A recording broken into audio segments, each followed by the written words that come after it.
हाँ जी, प्यारे बच्चों और प्रिय साथियों, आज की वीडियो तो बहुत ही महत्वपूर्ण होने जा रही है, क्योंकि आज का टॉपिक इतना अच्छा है जिसमें हमेशा मनुष्य चिंतित रहता है। किस लिए चिंतित रहता है? कि मंगल ग्रह से परेशानी हो रही है। खासतौर से जब शादी करने के लिए जाते हैं कि हमारा तो लड़का मांगलिक है और हमारी लड़की मांगलिक है, क्या करें? ये ऐसा क्यों होता है? मांगलिक क्यों हो जाता है? बच्चे मांगलिक क्यों होते हैं और हम इसका निवारण कैसे करेंगे? सारी चीज बताऊंगा एक एक करके, आप समझने की कोशिश करना। बहुत ही अच्छा टॉपिक इसलिए मैंने आज चुना है, जिससे आप सभी को कम से कम इतनी जानकारी मिल जाए कि आप अपने घर की समस्याओं का निवारण खुद कर सकें। आप ये देख सके बच्चा मांगलिक है या नहीं है।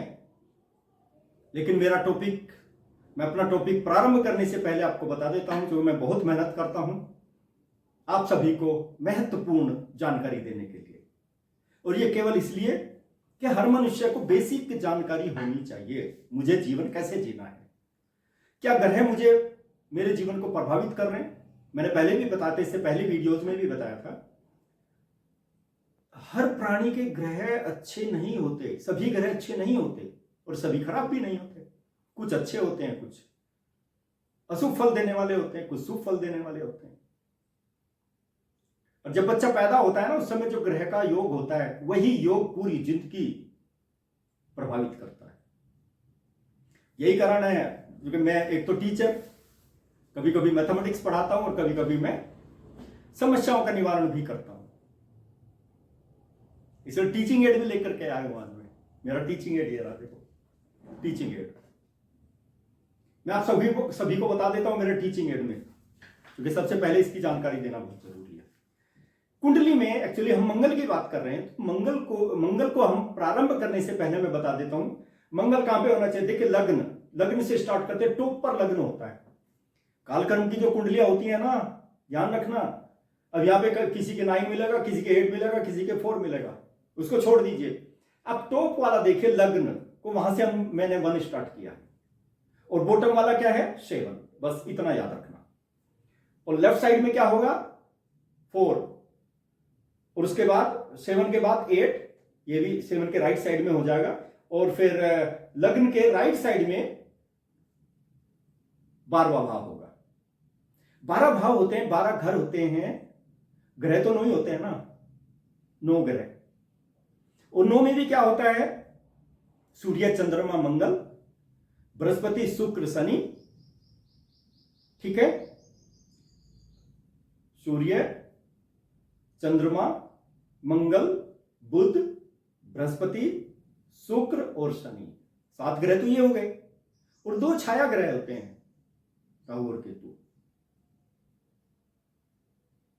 जहां पर जाते हैं वहीं पर उसके फल को बढ़ा भी देते हैं और घटा भी देते हैं, जिसके साथ में भी छाया ग्रह अपना योग बनाते हैं। तो इसलिए ध्यान रखिए, इन चीजों का ध्यान रखना है। मैंने जो बताया 1 ऊपर वाला होगा भाई, ठीक है, यहीं से स्टार्ट कीजिए। 1 2 3 4 5 6 7 8 9 10 11 12। उस दिन भी मैंने बताया था अपनी वीडियो में, इस चीज को याद रखेंगे। मैं इन्हीं भाव की बात करूंगा। अब आपकी कुंडली में हो सकता है 4 नंबर यहां लिखा हो, या 4 नंबर यहां 2 के स्थान पे 4 नंबर लिखा हो, और मैं कहूंगा कि यहां 4 नंबर लिखा, और आप दूसरे भाव का फिर फल देखना शुरू कर देंगे। ऐसा मत करना, आप केवल यहां पे देख लीजिए। मैं अच्छी तरह से बता रहा हूं। टॉप पर 1 होगा, फिर लेफ्ट में 4 होगा, यहां पर 7 होगा, 7 के बाद 8 और 12। और मैंने लिखा हुआ भी है यहां पे मंगल यदि पहले घर में, चौथे घर में, 7वें घर में, 8वें घर में और 12वें घर में होता है, 5 घर हो गए, 5 भाव हो गए, तो बच्चा मांगलिक होगा। लेकिन हर भाव का मंगल यदि वन में बैठा है, लग्न में बैठा है, इसका प्रभाव अलग होगा। जैसे मैंने बताया था 4 में बैठा है उसका प्रभाव अलग से होगा, उपाय भी अलग होंगे इसके। 7 में बैठा उसका प्रभाव अलग होगा, 8 में बैठा उसका प्रभाव अलग होगा, 12 में बैठा हो तो उसका अलग प्रभाव होगा। सबके प्रभाव भी अलग अलग होंगे, एक जैसा प्रभाव नहीं होगा। तो इन चीजों को ध्यान रखिए आप लोग। और सबका मैं उपाय भी बताऊंगा, क्या उपाय आप कर सकते हैं। तो इसलिए आज हम मंगल की ही चर्चा करेंगे। मंगल से इतना डर क्यों लगता है? एक तो पापी ग्रह, मंगल पापी ग्रह है। मंगल, शनि, राहु और केतु पापी ग्रहों में इनकी गिनती होती है। और पापी ग्रह क्या करेंगे? हमेशा परेशानी तो करेंगे, और क्या करेंगे। लेकिन जब इनका योग दूसरों ग्रहों के साथ मिलता है तो वारे किनारे भी कर देते हैं, भविष्य को बना भी देते हैं। लेकिन मैंने पहली वीडियो में बताया था कुछ प्लेसेस ऐसे होते हैं जहां पर ये जाकर के अशुभ फल देते हैं। बस ये याद रखिए आप लोग। मंगल का जो मूलांक है 9 होता है। जो बच्चे 9, 18 और 27 तारीख को पैदा होते हैं उनका मूलांक 9 होता है। मंगल का जो अंक है न्यूमरोलॉजी में वो 9 होता है। 9 का मतलब पूरा उच्च कोटि का, उससे कम नहीं। सबसे ज्यादा अनुशासित होते हैं मंगल के, जिनका मूलांक 9 होता है। उसके बाद स्वाभिमानी भी होते हैं, बहुत स्वाभिमानी होते हैं। अत्यधिक कठोरता उनके अंदर कूट कूट के भरी रहती है, कठोरता। और यही सब चीजें तो हैं जो दुखदायी होती हैं, दुख का कारण होती हैं। यानी कि बिल्कुल हिलेंगे नहीं, इधर से उधर नहीं हिलेंगे बिल्कुल भी। और पापी ग्रह तो है ही मंगल। देखिए मैं एक चीज बता देता हूं आपको। सबसे पहले वही एग्जांपल लेता हूं, उसके बाद हम भाव शुरू करेंगे। पहले भाव से शुरू करूंगा, लग्न से। लग्न में मंगल होता है, पहले भाव में मंगल होता है। यदि छठे भाव में, छठा भाव देखिए यहां पे लिखा हुआ, मैंने यहां पे लिखा हुआ है इसलिए मैं लेके आऊं। छठा भाव ये है, यहां पर सूर्य बैठा है। छठा भाव देखिए ये है, सूर्य यहां पे बैठा है, ठीक है, याद रखो। और 10वां भाव ये है, यहां पे मंगल बैठा, देखिए ये सूर्य बैठा है और ये मंगल बैठा है, ठीक है। जब यहां पर सूर्य और मंगल बैठते हैं तो सूर्य मंगल के प्रभाव को प्रभावित करता है। क्या प्रभावित करता है? मंगल को पीड़ित कर देता है सूर्य। और जब सूर्य मंगल को पीड़ित करता है ना, मंगल पीड़ा नहीं लेने वाला, तब क्या होता है? मंगल को जो सूर्य पीड़ा देता है, वो मैंने ग्रह बता दिया। जिसकी कुंडली में हो जरा ध्यान रखना, अब सचेत हो जाना। जिस बच्चे की कुंडली में सूर्य छठे भाव में बैठा और मंगल 10वें भाव में बैठा हो, जरा सचेत हो जाना। क्या सचेत हो जाना? क्योंकि सूर्य मंगल को पीड़ा देता है, कष्ट देता है। और वो कष्ट मंगल लेता नहीं है। किसको देता है? धीरे से ट्रांसफर कर देता है केतु को। वो कष्ट केतु के पास पहुंच जाता है। और केतु पता है आपको, जहां पर जाता है, जिसके साथ जाता है, उसका उसी के अनुसार फल देता है।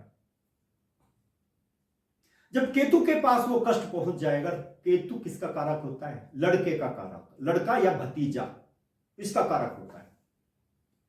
लड़के और भतीजों को ऐसी पीड़ा देगा, मृत्यु तुल्य बना देगा, और नहीं तो लेके चला जाएगा, उसकी मृत्यु भी हो जाएगी।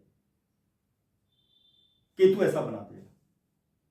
तो इस चीज का ध्यान रखना है, मैंने स्टार्टिंग में ही बता दिया और एक एक शब्द समझा रहा हूं। फिर मैंने बताया मंगल कहां पे? 1, 4, 7, 8 और 12 में यदि है, उसकी मैं चर्चा करूंगा, उसके उपायों की भी चर्चा करूंगा, ठीक है। ध्यान रखिए आप लोग।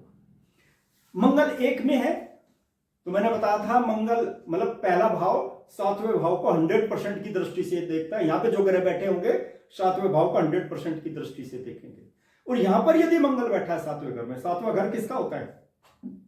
परिवार का होता है, परिवार चलाने का। परिवार 7वां घर चलाता है। क्यों? क्योंकि ये शुक्र का घर माना जाता है, शुक्र का घर है ये, शुक्र का घर माना जाता है। और शुक्र यहां पे क्या करता है? एक चीज मैं और बता देता हूं, शुक्र और शनि दोनों मित्र हैं। मैं मित्र की भी बात करता हूं, मित्र आपको बता चुका मैं। शुक्र और शनि की मित्रता। ठीक है, शुक्र और शनि एक दूसरे के मित्र हैं। शुक्र का नंबर क्या होता है 6 और शनि का होता है 8, याद रखना। दोनों एक दूसरे के मित्र हैं।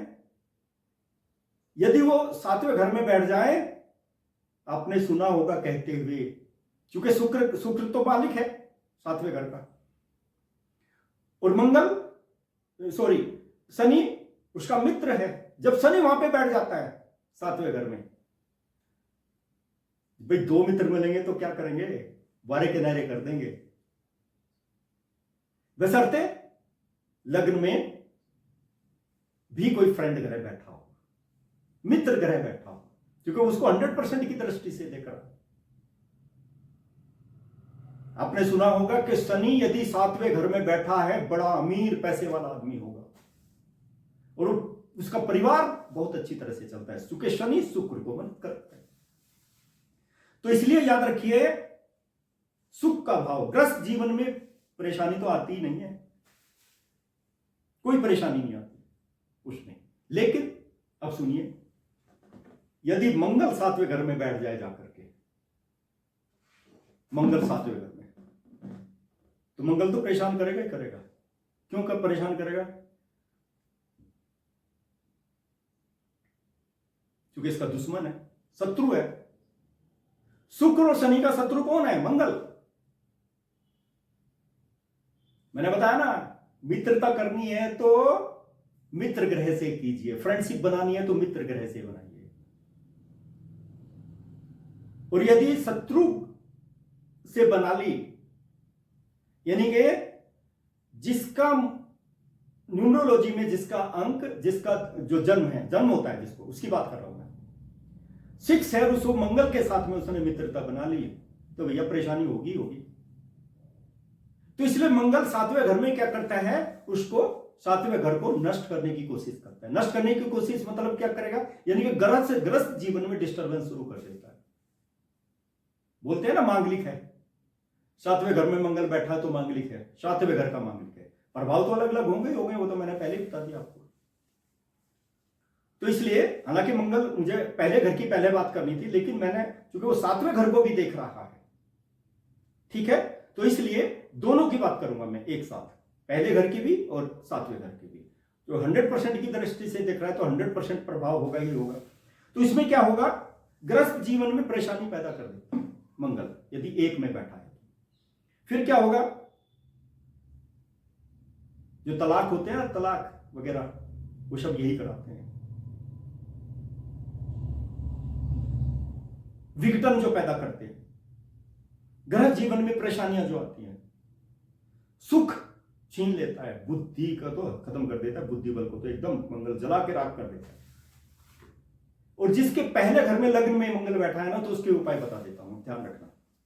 एक तो किसी से दान नहीं लेना, दान दहेज बिल्कुल नहीं लेना। दान में लेते हैं ना मोटरसाइकिल, स्कूटर, हवाई, ये आपका गाड़ियां चलने लगी आजकल। तो जिसके पहले घर में मंगल बैठा है, जिस बच्चे की कुंडली में, दान नहीं लेना, किसी भी तरह का दान नहीं लेना। और सफेद रंग से बच के रहना, सफेद रंग यूज ही नहीं करना जिसके पहले घर में मंगल बैठा है। बस इतना ध्यान रखना आप लोग। सारी चीजें मैंने बता दी। उसके बाद आते हैं हम लोग 4th नंबर में, मंगल 4थे घर में बैठा है। 4थे घर में जो बैठे हुए, 4था भाव 10वें भाव को 100% की दृष्टि से देखता है, ये याद रखिए। इसलिए 10वें में बैठा हुआ ग्रह उसको प्रभावित करेगा ही करेगा। 4थे घर में जो बैठा है, 4थे घर में बैठा हुआ मंगल क्या करता है, एक तो गृह जीवन में भी डिस्टर्बेंस करता ही करता है, सुख छीन लेता है, व्यापार, क्रोध। 10वां घर जो है, मैंने पहले भी बताया, कर्म का घर होता है। कर्महीन बना देता है, बुद्धि तो खराब कर ही देगा। नौकरी बार बार नौकरी बदलेगा, व्यापार करेगा, व्यापार बदलेगा, नौकरी बदलेगा, पिता से तो कभी बनेगी नहीं। पिता से तो इतना ज्यादा विरोध रहता है, जो यहां पे मंगल यदि 4 में बैठा है, पिता के साथ नहीं बनने वाले। तो इसलिए ध्यान रखिए इन चीजों को जो मैं बता रहा हूं। ये चीजें सब किसके साथ होती हैं, जिसका मंगल 4थे घर में बैठा है। ठीक है, तो इन चीजों का ध्यान रखेंगे। कुल मिला के ये होता है, कमाएगा तो नहीं, जो चौथे घर में मंगल जिसका बैठा है वो नहीं कमाने वाला। जीवन को दुखी बना देता है मंगल, चौथे घर का मंगल। तो हमें क्या उपाय करने चाहिए जिससे भैया चौथे घर का जो मंगल है हमारे जीवन को तो बचा ले, कम से कम हमारे जीवन को तो परेशान ना करे, परेशानी पैदा ना करे। क्या क्या उपाय करें? उपाय आप लिख लीजिए। उपाय चौथे घर वाले क्या उपाय करें? देखिए, एक तो रेवड़ी आती है ना, गुड़ की रेवड़ी। भैया गुड़ की रेवड़ी आप जो है जल प्रवाह करें। कितनी गुड़ की रेवड़ी? 400 ग्राम। 400 ग्राम गुड़ की रेवड़ी आप जल प्रवाह करें। ठीक है जी। एक चीज और बता देता हूं, चंद्रमा के उपाय जरूर करें, क्योंकि चंद्रमा का घर है ये 4 नंबर। चंद्रमा का उपाय मतलब भगवान शिव की पूजा करें, भगवान शिव मंदिर में जाएं, शिवलिंग पर जल दूध चढ़ाएं और पूजा करें, तो मंगलचार बिल्कुल ठीक हो जाएगा। फिर परेशानी पैदा नहीं, काफी हद तक ठीक हो जाएगा। 80% तक तो ठीक हो सकता है यदि हमारा कोई भी ग्रह खराब है। रेवड़ी मैंने बोला 400 ग्राम रेवड़ी आप जल प्रवाह जरूर करें। ठीक है जी।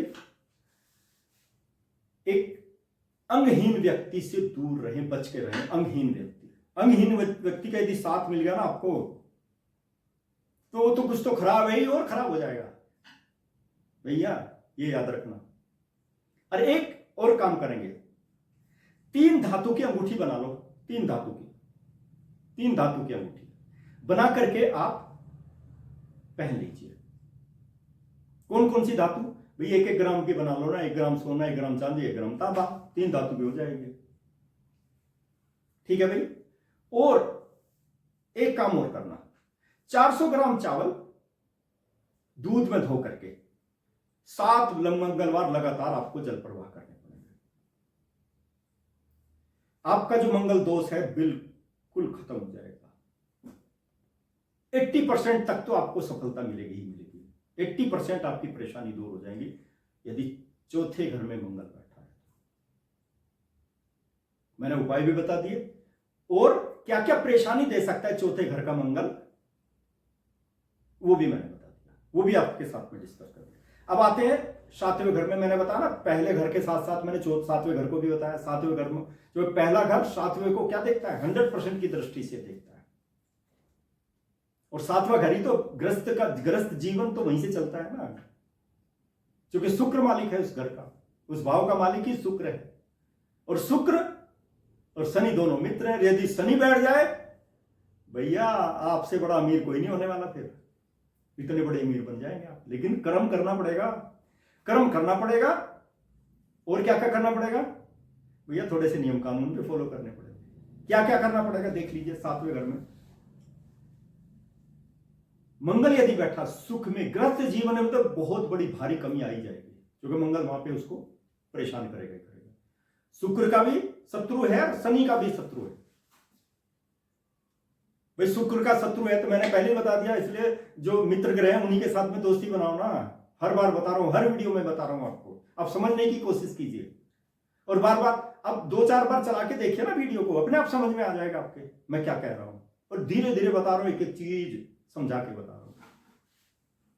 तो जी ग्रस्त जीवन में तो आपको परेशानी मिलेगी ही मिलेगी। दृष्टि मैंने बताया ना, दृष्टि पहला घर 7वें को 100% की दृष्टि से देखता है। दृष्टि दोष तो हर जगह होता है, आपके घर में भी होता है दृष्टि दोष। आप कहते हैं ना कि फला फला आए थे और इस बच्चे को तो नजर लगी, ये तो बहुत सुंदर है, ऐसा कुछ बोल करके चले गए, नजर लगी। वो क्या है? दृष्टि दोषी तो है। दृष्टि तो पता नहीं किसको खत्म कर देती है, सबको खत्म कर देती है। दृष्टि ऐसी होती है, दृष्टि, उसको दृष्टि दोष बोलते हैं। ये ग्रहों में भी होता है। यदि कोई ग्रह अपने सामने वाले ग्रह को दृष्टि, जितना मैंने बताया उसमें से यदि ऐसे देखिए, जो दृष्टि जो देखते हैं ना ग्रह, वो केवल 8वें तक ही है। 9, 10, 11, 12 में बैठे हुए ग्रह किसी के ऊपर दृष्टि नहीं डालते। या दृष्टि केवल इधर बैठे हुए ग्रह ही डालते हैं 8वें तक। वो मैंने उस दिन भी बताया था। तो जी इसका मतलब 7वें घर में, लेकिन कितनी कितनी चीजें होती हैं। आप देखो ना, सातवें घर में जिसका मंगल बैठे, एक तो क्रोधी होगा, गुस्सा बहुत होता है, सारी चीज बताऊंगा मैं, छिपाऊंगा नहीं कुछ भी, जिससे आप भी तो अलर्ट रहे ना, कम से कम इन चीजों से तो दूर रहें और अपने जीवन को धन्य बना सकते हैं। सुखी जीवन मेरा मुख्य उद्देश्य है कि आप सुखी जीवन जिए, इसीलिए मैं इतनी मेहनत भी कर रहा हूं। मैथमेटिक्स पढ़ाने में मैं बहुत मेहनत करता था बच्चों के साथ में, पूछ लो जाकर के बच्चों से, कोशिश यही रहती थी कि मैं इसको एक्सपर्ट बना दूं बच्चे को।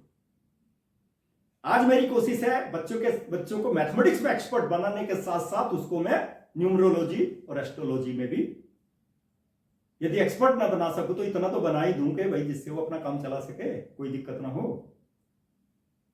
आवेश बहुत, क्रोधी बहुत होता है सातवें घर में जिसका वो बैठा है। एक चीज और, बहुत ज्यादा सेक्सी होता है, बड़ी ज्यादा सेक्स की इच्छा होती है, सेक्स कभी खत्म नहीं होता, इस तरह की इच्छा रहती है उसकी। परिवार वालों से कभी बनती नहीं है जिसका सातवें घर में मंगल होता है, कर्महीन तो होता ही है। और ये सारी चीजें मिलकर के क्या बनाती देती है, उसे दुखी बना देती है। इसलिए बोलते हैं ना, गृहस्थ जीवन नरक हो गया भाई, जिसके सातवें घर में मंगल बैठा है, नरक हो गया जीवन, हम तो दुखी हैं। वो दुख का कारण मैंने बता दिया।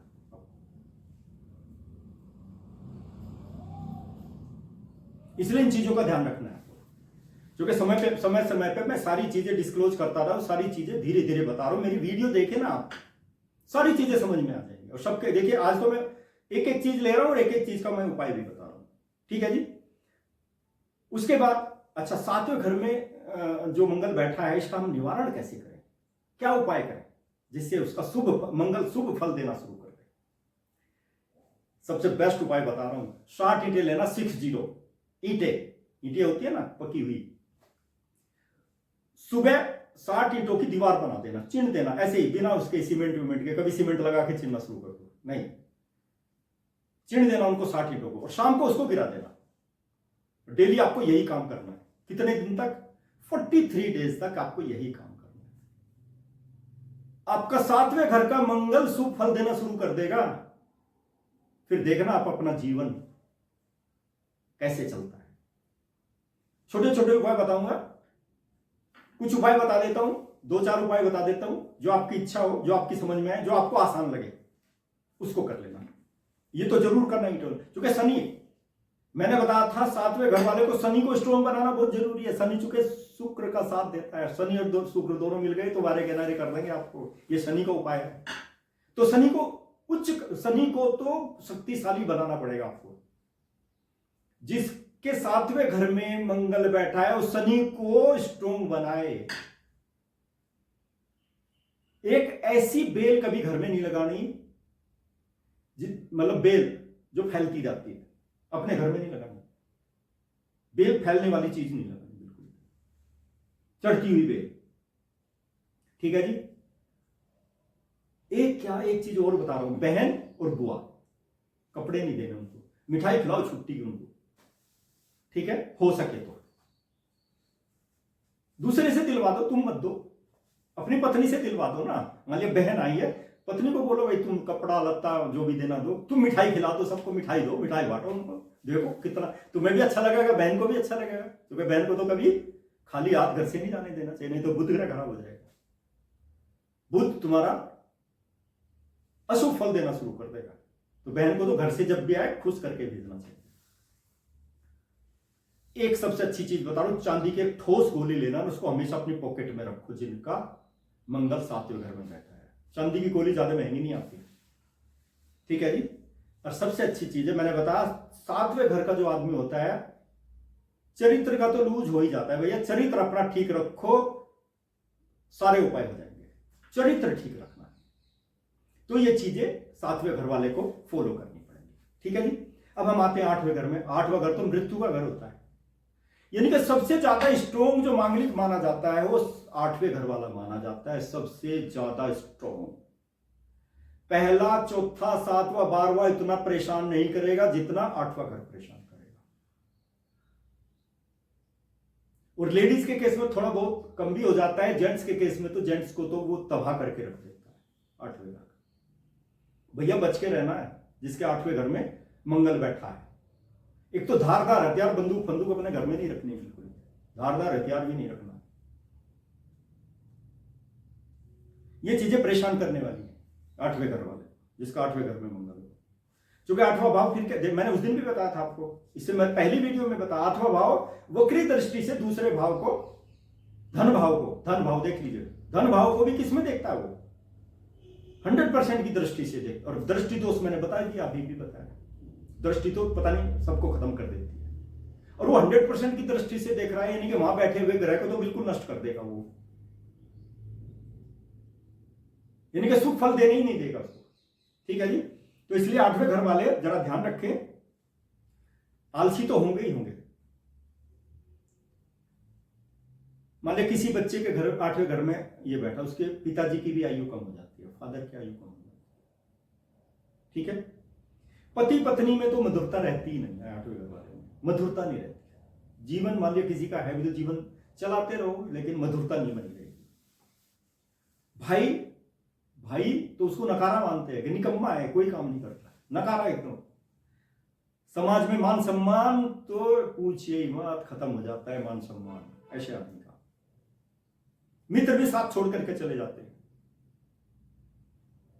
उपाय क्या करना है भैया? तंदूर मत लगाना। जिसके 8वें घर में मंगल बैठा है, कभी भी तंदूर घर में लगा करके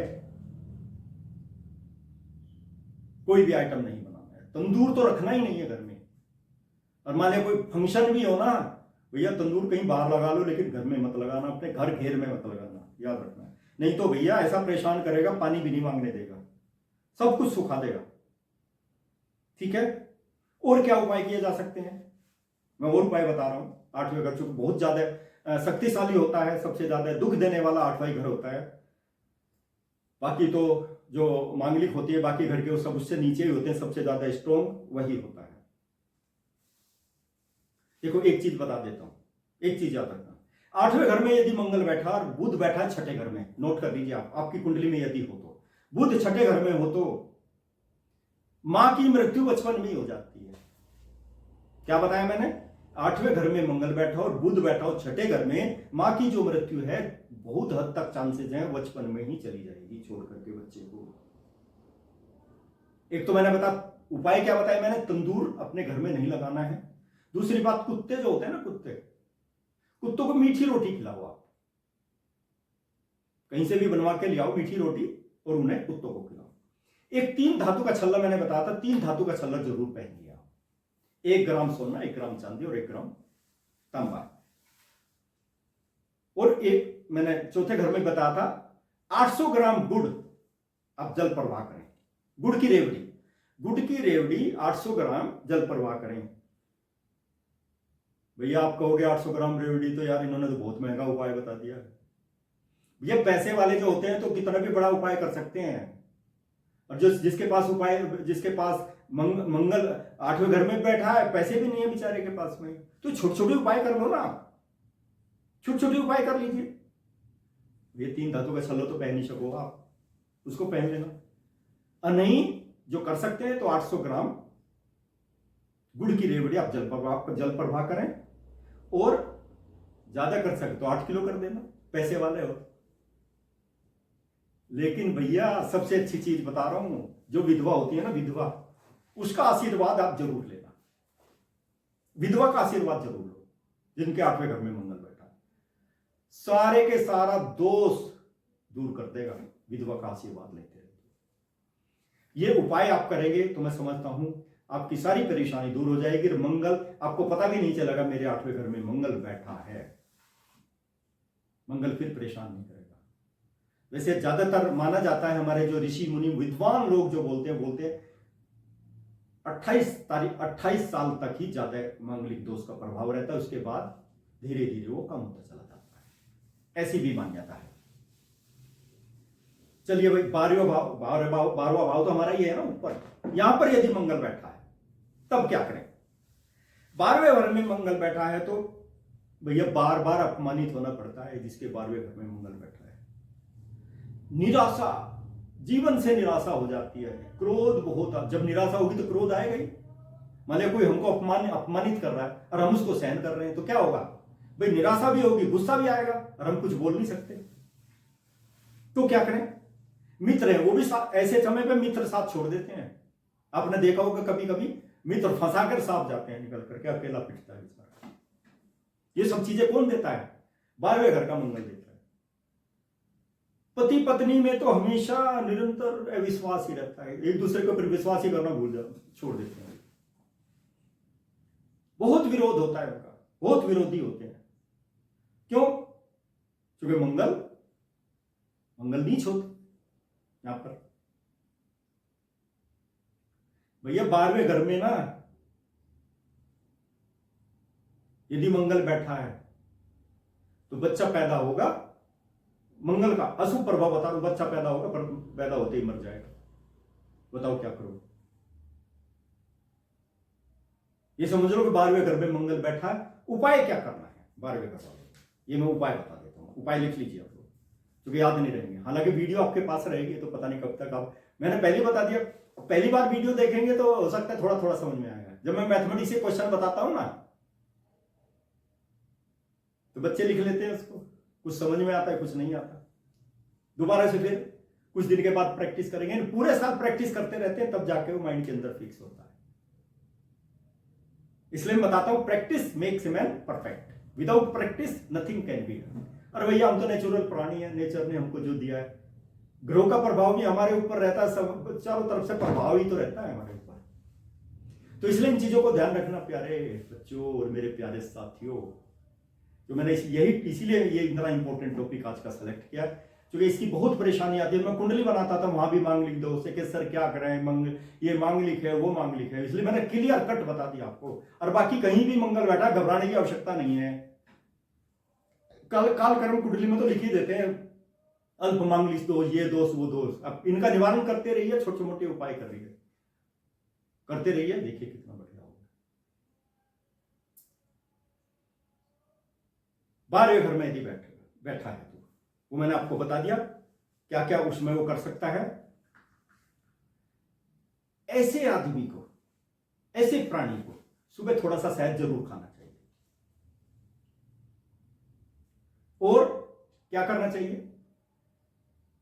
कहते हैं ना मंगल हम तो हनुमान जी की पूजा करेंगे, सब कुछ करेंगे, ये करेंगे। ठीक है, हनुमान जी की पूजा करिए भाई, मैं भी करता हूं, मैं तो हनुमान जी को बहुत मानता हूं। लेकिन 12वें घर में जिसका मंगल बैठा है उसको तो पूजा करनी ही पड़ेगी हनुमान जी की। जाए और हनुमान जी को लड्डू और बतासे चढ़ाए और बांटे, उन्हें बांट दें, लड्डू और बतासे चढ़ा करके बांटते हैं, दूसरों को बांटे मंगलवार को। देखिए हनुमान जी आपके सारे दुखों को दूर कर देंगे। और मित्र जो है ना, कभी कभी जैसे फ्रेंड होते हैं ना, अरे आओ यार फ्रेंड को लड्डू खिला दो यार मंगलवार को, इनके फ्रेंड को मिठाई भी आपने खिला दी और आपके मंगल ग्रह का जो दोष है वो भी आपका शुभ हो जाएगा, जो अशुभ प्रभाव है वो भी शुभ में परिवर्तित हो जाएगा। एक और उपाय यदि आप कर सके तो 12 दिन तक लगातार, मंगल से शुरू करके 12 दिन लगातार 12 ग्राम गुड़ जल प्रवाह कीजिए। थोड़ा सा एक डली ले जाओ, जल प्रवाह करके आ जाओ, ये भी आपको काफी हद तक राहत देगा। वैसे मैंने काफी उपाय बता दिए, अब थोड़े बहुत देखिए। मंगल को आप लड्डू चढ़ा सकते हैं, मित्रों को लड्डू खिला सकते हैं मंगलवार को, और भाई थोड़ा बहुत शहद आप सुबह खा सकते हैं। तो 12वें घर का मंगल आपको जरूर राहत देगा। बाकी तो देखिए मैंने पहले ही बता दिया, 9 ग्रह हैं और 9 ग्रह अपने अलग अलग भाव में अलग अलग प्रभाव देते हैं। कहीं पर इनका योग भी होता है, योग है तो वो अलग प्रभाव देगा। बहुत बड़ा समुद्र है, ज्यादा समुद्र के अंदर जाने की आवश्यकता नहीं है। आप इतना तो जान लीजिए कि जिससे आप अपनी जीवनचर्या, ग्रह को शांत करके आप अपनी जीवनचर्या, अपने जीवन को सुखपूर्वक चला सके, अपने परिवार को अच्छी तरह से चला सके।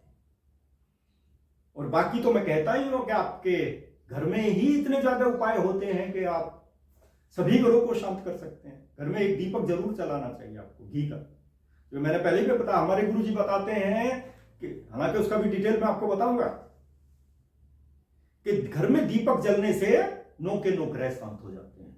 हर पार्ट का अलग अलग महत्व है। क्योंकि इसमें भी काफी टाइम लगा, वो बाद में बताएंगे। बत्ती का अलग ग्रह होता है, दीपक का अलग ग्रह होता है, घी डालते हैं उसका अलग होता है, फ्लेम जो जलती है उसका अलग होता है, उसमें फ्लेम जो ऊपर का भाग का अलग होता है, नीचे छाया रहती है अलग होता है, सनी होता है छाया जहां पे होगी, अंधेरा, तो सबका अलग। यानी कि 9 के 9 ग्रह शांत हो जाते हैं दीपक यदि घर में चलता है। प्यारे बच्चों, प्यारे साथियों, मैंने एक्चुअली बच्चों मैं इसलिए ये बता रहा हूं सब चीजें ग्रहों के बारे में, इसलिए बता रहा हूं क्योंकि जब तक आपके ग्रह ठीक नहीं होंगे तो आप पढ़ेंगे कहां से, पढ़ाई कैसे होगी। एक तो आप अपनी दिनचर्या को सुधारिए। कई बार बता चुका मैं, दिनचर्या यदि आपकी सुधर गई, टाइम मैनेजमेंट होना चाहिए। आप सुबह जल्दी उठिए, शाम को जल्दी सो जाइए। जल्दी उठेंगे ना तो आपको विटामिन डी मिलेगी, और देर तक सोने वालों को कभी विटामिन डी नहीं मिलती, और विटामिन डी की कमी से ना नसें खराब हो जाती हैं, खून भी खराब हो जाता है। और नसें खराब हो गई, नसें कमजोर हो गई तो बता दीजिए क्या होता है। नसें कमजोर होंगी तो आप पढ़ पाएंगे, आप ब्रेन का कोई काम नहीं कर पाएंगे यदि नसें खराब होगी। तो क्यों ना हम अपने दिनचर्या को सुधारें। और सुबह देखिए, सूर्य को जल देंगे हल्दी डाल करके, बृहस्पति भी स्ट्रांग हो जाएगा, सूर्य भी स्ट्रांग हो जाएगा, कई ग्रह स्ट्रांग हो जाएंगे। और भैया योगा करेंगे तो हमारे पूरे शरीर की नसें ठीक हो जाएंगी, यानी कि विटामिन डी हमें मिल रही, नसें भी ठीक हो रही है हमारी, सब कुछ ठीक हो रहा है। तो जीवन क्या है? जीवन तो एक नाटक है, और हम सब उसके पात्र हैं। तो आप जो पात्र हैं उसके, उस नाटक के, अपना रोल ठीक से अदा कीजिए ना। आप यदि अपना रोल ठीक से अदा नहीं करोगे तो भैया जीवन में तो फिर परेशानी आएगी ही आएगी। तो इसलिए मेरी यही एडवाइस है, अब यही सभी से यही प्रार्थना है कि आप सही समय पर सही उपाय करके अपने जीवन को सही बना सकते हैं। आप सभी को धन्यवाद। लेकिन आप एक चीज याद रखना, क्योंकि मेहनत मैं आपके लिए इसलिए कर रहा हूं कि आपका जीवन धन्य हो जाए, आप अपने जीवन को धन्य बनाएं, सुधारें। लेकिन मेरी वीडियो को आप लाइक भी करें, शेयर भी करें और सब्सक्राइब भी करें, ठीक है? तो देखिए फिर आपको कितना फायदा होगा। मैं और ज्यादा से ज्यादा चीजें आपके लिए लेकर, और जो बिल्कुल सिंपल वे में टीचिंग एड्स यूज करके आपको एक एक चीज बताऊंगा, समझाऊंगा, और आप अपने जीवन में उतार करके अपने आप जीवन को धन्य बना सकते हो। धन्यवाद।